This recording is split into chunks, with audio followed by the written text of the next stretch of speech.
Welcome to the Calallen Softball Coaches Show. I'm your host, Chris Daly, and each week I will be talking with head coach Teresa Lentz from the Calallen Wildcats softball team.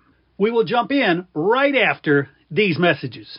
We definitely want to thank our title sponsor, Shocker Wildlife Resources. Yes, Anthony Trevino at Shocker Wildlife, they do it all. Ranch and wildlife management. They do helicopter surveys, harvest data management, wildlife management plans, water distribution, prescribed burns, consulting, feeding programs. If you have a ranch, you need Shocker Wildlife Resources as your consultant.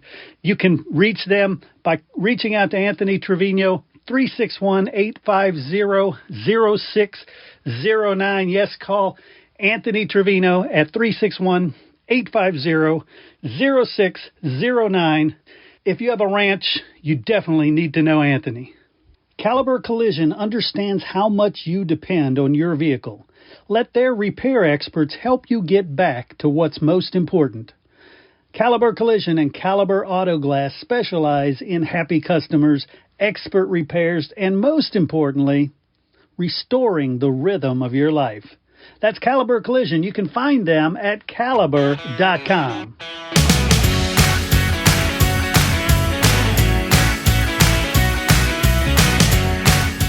All right, everybody, join me in welcoming Coach Teresa Lentz to the Calallen Softball Coaches Show. Welcome. Hi, how's it going, Chris? Nice to see you. Going great. And I was going to say, you have some other people with you, so please introduce them. We got Kiana Vargas. She's our third baseman. Nice. Got Coach Lopez over there. She's our outfield coach and first base coach. And then we have Coach Razzo, who's our JV coach and obviously helps with everything. And then we have our pitching coach right down the hall, Coach Bianca Pacina. Sweet.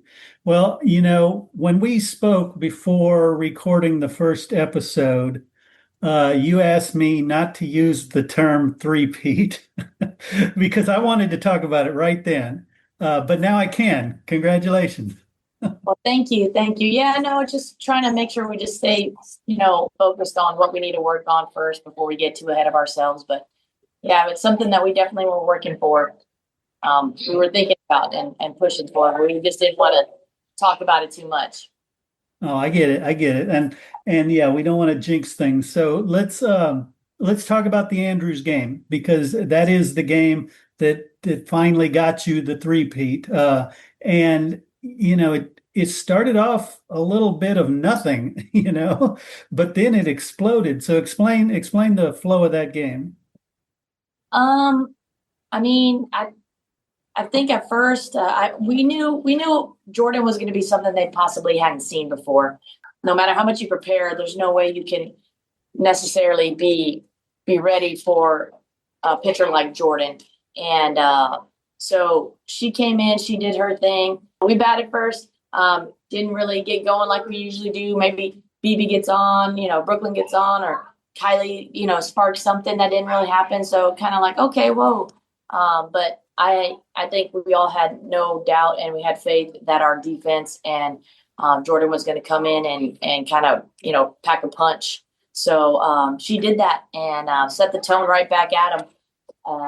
And then sure enough, before you know it, we're getting runners on, getting going. And then our bottom half of the lineup with Kiana, I believe, who else? Who's Kaylee and Kaden? Kaylee Lopez and Caden Trevino kind of got little base hits, did what they needed to do to get on, and then started putting some pressure on them for us to kind of set the tone for us getting on the board. And I honestly don't remember what inning we got on the board. Coach Lopez probably knows better. Who's the second, right? Second inning. Yeah. Coach Lopez, you tell him. I don't know. You tell him.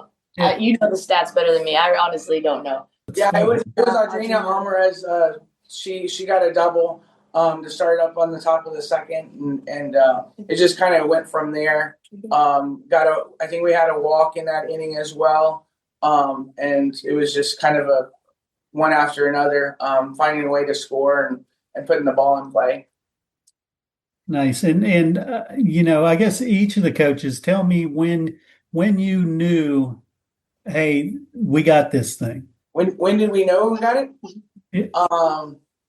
I as the assistant coach, I always have that feeling kind of after the first at bat, the first couple of girls, just because I know what our girls can do and how we can put it in play we had kind of studied the other team pretty much the whole week, and we had watched film and watched their tendencies and things like that. And once we started putting the ball in play, I kind of knew that we were good.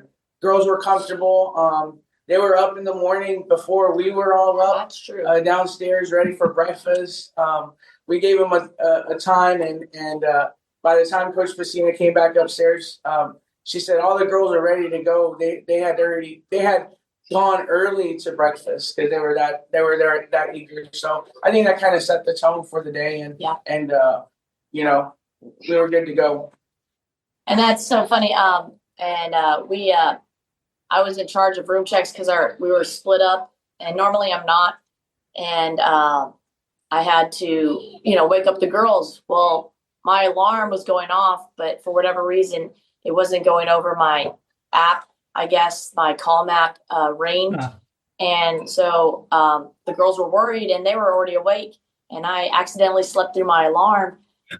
I think I was in another world, and they had to call. Coach Lopez had to call me and said, "Am I awake?" and whatever. And I just felt terrible that I didn't get the girls up in time because I know they have a routine and they want to stick to that routine. I get downstairs and I'm just like, "I'm so sorry, guys. I'm so sorry." They're like, "It's fine, Coach. We're good. We're good. We're fine. We're gonna be fine." And I kept, telling one girl after the next, "I apologize. I'm so sorry. I really am. I didn't mean to do that." And all of them were just like, they were fine. It didn't even bother them that they woke up late. That told me a lot, that they were very confident and reassured that they knew that they were gonna take care of it. So it was exciting. The whole day was exciting. It was a lot of fun. It was probably the most enjoyable state tournament that we've ever kind of had. We really try to enjoy every moment and try to make sure we smile and appreciate everybody around us who came and supported us. So, I saw that in the girls. I know our coaching staff was definitely trying to do that, but it was nice. Nice. And I want to hear from the other coaches too.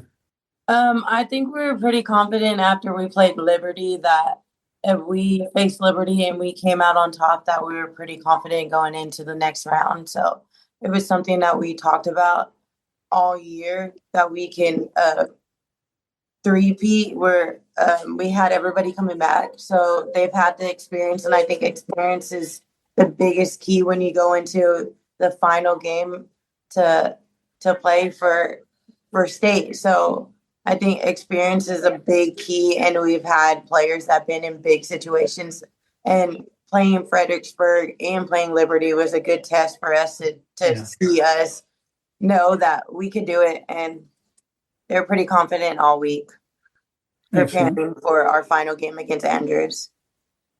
And same question to you, sir. Well, my perspective was different. I stayed back. My daughter graduated that night, so I stayed in Corpus, but I was able to stay and watch it with the teachers here at school. And the first time I've done that, and I'm always nervous. I always get the jitter butterflies, But after watching what Jordan was doing, and all the teachers are clapping, excited, it was a different perspective, different experience. And I just thought our defense is on. Jordan was on. They prepared so hard. The girls worked so hard all year long that, I felt pretty confident after that first 1, 2, 3, we were good to go. Nice. And Kiana, you coming on, you're very young still. You've got a long high school career ahead of you. Talk about playing in the state championship and the fact that you did exceptional. Thank you. So it was definitely a new experience for me. I haven't really done that before. I was here last year, but being on the bench and being on the field is two opposite sides of the spectrum. It was so much fun. It was so, yes, it was nerve-wracking, but once I got on the field, I just knew I was good. My team was there. We were doing so great, and I just knew that I had people to back me up, even if I made a mistake. The ball rolling under my glove when I tried to do a backhand, but I knew we were fine. It was going to be okay. Yeah, it's interesting because, coaches either go one way or the other. It's they don't know until the final out that they're going to win or look, I trust the team. We've got this in the bag before the first pitch is even thrown. So it's interesting to see where you guys came in, and it looked like you had a lot of confidence. Yes. Yeah. Especially. Nice. So, Coach, talk about some of the performances from against Andrews, because we mentioned Kiana; she did exceptional, but I mean there was a lot of hitting. There was obviously some great pitching. So, talk about that. I will definitely say Jordan set the tone really, really well to come in and she was locked in. She was, I mean, you saw the look in her eyes. I mean, you really didn't want to mess with her that day. There was nothing that was going to stop her from doing what she needed to do for her team. And I believe she had 9 strikeouts. 9 strikeouts. She had 1 hit. 1 hit, 9 strikeouts. 2 walks. 2 walks. I mean, she came in, blazing.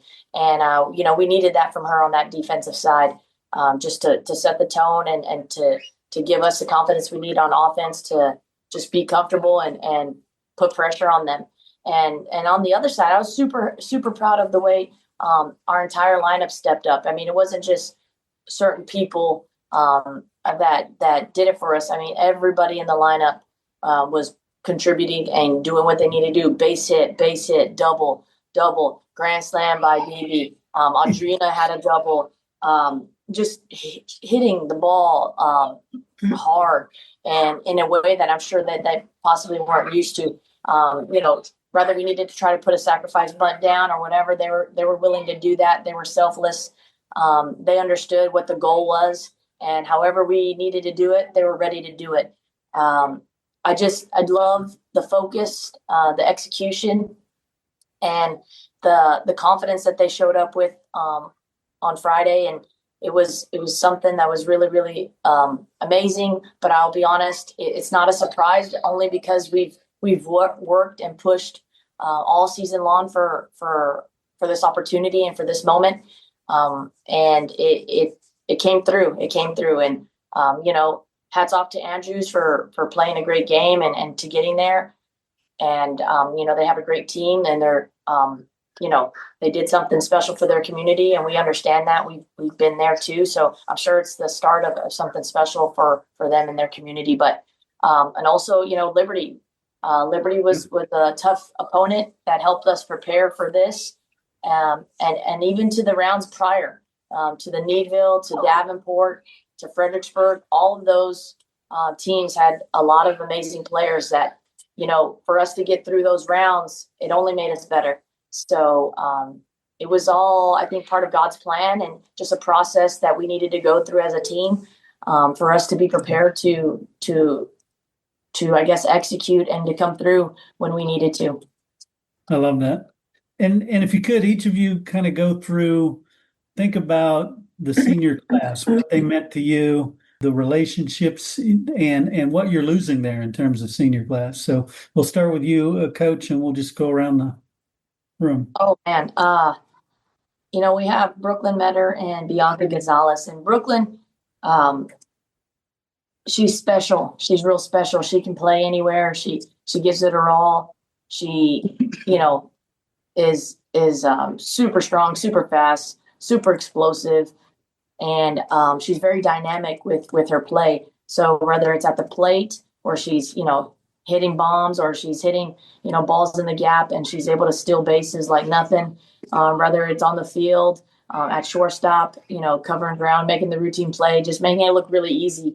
And prior she used to be behind the plate too. So just, a true team player in the sense of whatever we need, wherever we need, she's going to do it, and she's not going to complain, and she's going to be whatever she needs to be for the team. And as far as Bianca just had an amazing year. She grew as a pitcher. She got stronger. She'd been working super hard all year long, and it showed. I think she moved up about 3 or 4 miles an hour. She was throwing in the low 60s all season. And then on top of that, she had some killer movement in her pitching arsenal. And so that right there was just something that, we really needed to have, especially with Jordan, in the circle. It can't always just be Jordan we have to have somebody else to support her. And she didn't just support, she dominated as well. So it was really, really special. I know it's only two people leaving, but they are a tough two to replace. And so it's going to be interesting on how we can work to kind of fill those roles. Not necessarily exactly, but kind of what they brought to the table. Got it. Well, let's just go clockwise around the room and give your thoughts on the seniors. Okay, so coming into my freshman year, Bianca and Brooklyn were like definitely two people that I got really close with really fast throughout the season. Brooklyn was always there to help guide me through things. Like when times were tough during last year, she was always there to pick me up. Like, hey, it's gonna be okay. Like things aren't always like this; they're gonna get better. And with us being on the left side this year, we really had to have a strong connection to be there defensively for our pitcher. So it was something that we really had to connect with each other really fast because we didn't really have a lot of time to do so. Our competitors this year, we really had to be locked in and really had our communication on point because without it, we wouldn't be where we were today. And Bianca, she's just an amazing person. I'm so proud of who Bianca is today. Like she's been hitting home runs. She's been doing so great pitching. Like I'm just unbelievably proud of her. And it's going to be sad to see them go. And we'll see how things turn out next year. Awesome.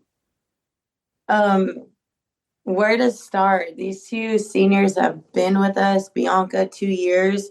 I've had a really good relationship with both of them because they were with me. Brooklyn was our catcher for the last 2 years, and Bianca was our pitcher for the last 2 years. So we've really had a good, strong connection. We have good chemistry. It's always, hey, make sure that we're always on the same page, always communicating. So it was something that I had to learn to not be like, Brooklyn, you're behind the plate. No, it was a major adjustment to see her play a different position, but we knew that she can do it because she's selfless and a good teammate. So wherever we needed her, we knew she was going to step in and do her job. So that's something that I love about Brooklyn, and I know that's going to help her separate herself from her playing and what she's going to do in the next level at UTSA. So that's something that I commend her for, always having a open-minded and always ready to go, and knowing that if she's able to do that, she's going to be able to be successful, not just in softball, but in life as well. Bianca, it was tough for her to come in as a junior because she was already coming into a good team. So it was a hard adjustment coming from where she came from, TAF, 3A school. So she was probably their number one. So it was kind of a role adjustment for her to not be the one to be called on, but she really took that in and she learned from Jordan, she learned from myself, and just really had to make adjustments, like I said. But when she accepted a role and knew what she brought to the table, because her and Jordan are two different pitchers. Bianca has a spin pitch, a curve drop, anything that drops is separating herself from anybody in the state of Texas, I would say. Jordan is more of high velocity with great up movement. So them two were two different pitchers that we knew that we needed to be successful this season. So I'm just really proud of both of them. And Bianca and Brooklyn are two players that are going to be hard to replace, but they're leaving a legacy. So I'm so proud of them too. I'm kind of lucky. I get to coach at the middle school. So I've seen Brooklyn Metter since she was a 7th grader. And just as much as she's grown and matured, and just I knew when she was going to be a freshman that she was going to make a big impact, and she did.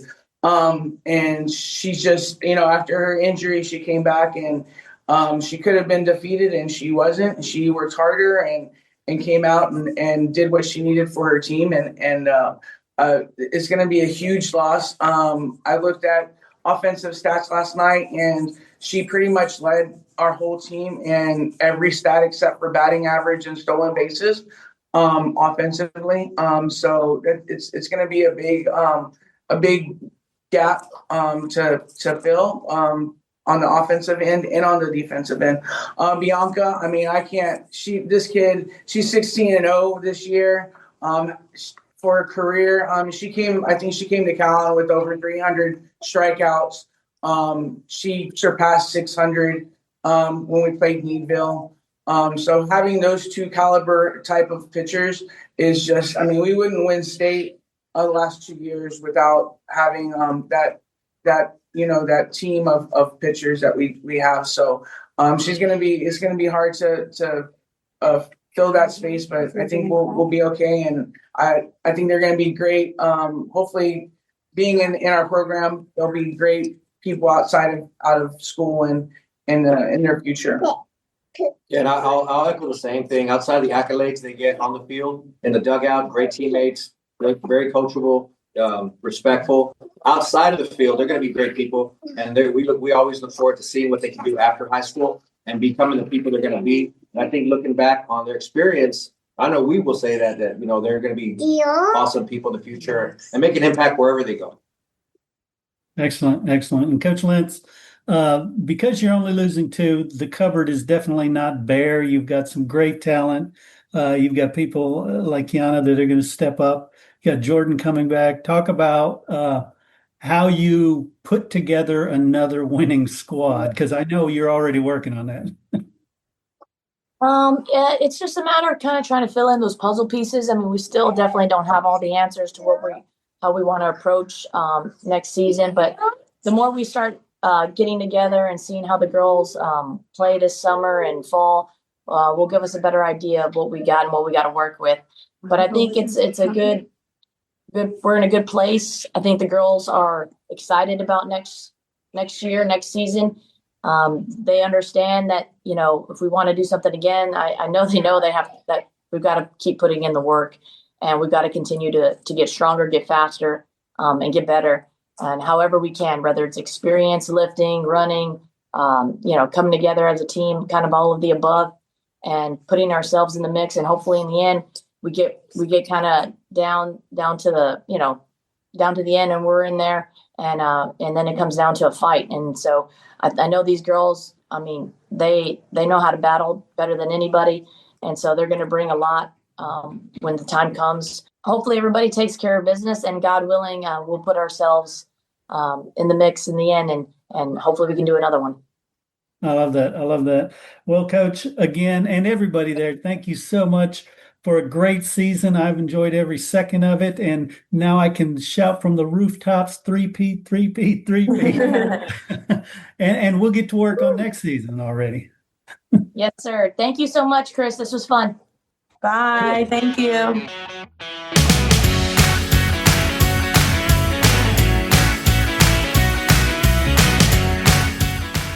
We also need to thank Downtime Services. Downtime Services offers specialized on-site field machining services that maximize your uptime without sacrificing quality. Their team of expert field machining services technicians will come to you and repair and modify your equipment on-site and on demand. Downtime Services, whatever you need, whenever you need. Find Downtime Services online at downtimeservices.com or call them at 800-900-1256. Hey, once again, I want to thank you for tuning in and listening to the Calallen Softball Coaches Show. Please share, subscribe, get the story out about this amazing program, these amazing girls, and don't forget to go out, fill the stands, and support your Calallen Wildcats. Get ready to tee off with the legends of Texas sports. That's right, the TLSN Legends Golf Classic, a day of golf, glory, and giving back. It will be held at the Great Hills Country Club in Austin, Texas, Sunday, September 15th. Registration 11 a.m., tee time around noon, award ceremony at 6 p.m. Who's invited? Everyone. Fans, friends, alumni, business leaders, and golf lovers. If you have any interest in UT athletics and golf, this is the must-attend golf tournament. Whether you're swinging for birdies or just soaking up the stories, this is a can't-miss event. What can you expect? A round of golf with Texas sports legends. A premium course experience at Great Hills, awards, prizes, and exclusive photo ops. Food, drinks, unforgettable memories. The full details will be coming soon, as well as the lineup of legends who will be the captains for each team. To stay in the loop and to keep updated on player announcements, sponsor reveals, and ticket availability, go to texaslsn.org. That's texaslsn.org, the TLSN Legends Golf Classic.